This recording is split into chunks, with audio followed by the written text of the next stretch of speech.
So చాలా మటుకు చూసుకుంటే పళ్ళల్లో చిన్న చిన్న హోల్స్ లాంటివి పడుతూ ఉంటాయి, మనకు తెలియకుండానే పడుతూ ఉంటాయి. సో అవి ఎందుకు పడతాయి అంటారు? వాటికి ట్రీట్మెంట్ ఎలా ఉంటుంది? ఏమవుతుందంటే యూజువల్గా మనము ఫ్రంట్ టీత్ మనకి ఎట్లా కనిపించే పళ్ళని స్మూత్గా ఉంటాయి అనమాట. బట్ బ్యాక్ మనం చూస్ చేసేదాన్ని మోలార్స్ అంటాం. ఆ పళ్ళు ఇలా పైకి కిందకి ఉంటాయి అనమాట.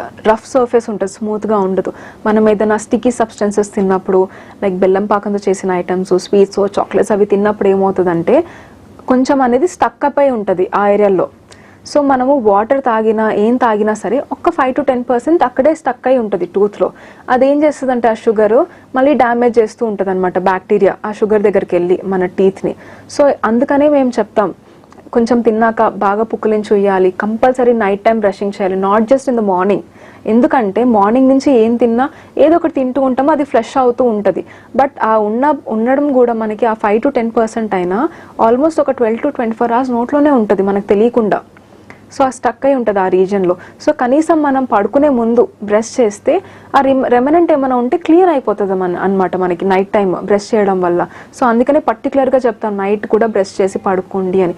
సో ఇట్లా మనం మెయింటైన్ చేసుకుంటూ ఉంటే మనం అవాయిడ్ చేయొచ్చు డికే రావడానికి. లేదు మనకి ఏదైనా బ్లాక్ ఎక్కడన్నా స్పాట్ కనిపించింది, లేదంటే ఎక్కడన్నా చిన్నగా ఫుడ్ ఇరుక్కుంటుంది అంటే ఇనీషియల్ స్టేజ్ అన్నట్టు అర్థం.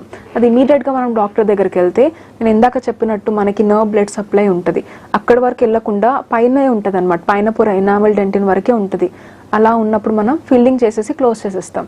ఒకసారి చేసిన తర్వాత మళ్ళీ మనకి రీఇన్ఫెక్ట్ అనేది అయ్యే ఛాన్సెస్ అనేది చాలా తక్కువ ఉంటాయి అనమాట. సో అలా కూడా మనం ఆల్రెడీ కొంచెం డ్యామేజ్ అయినా ప్రివెంట్ చేసుకోవచ్చు కనీసం ఉన్న సిచ్యువేషన్ని. అది ఓకే.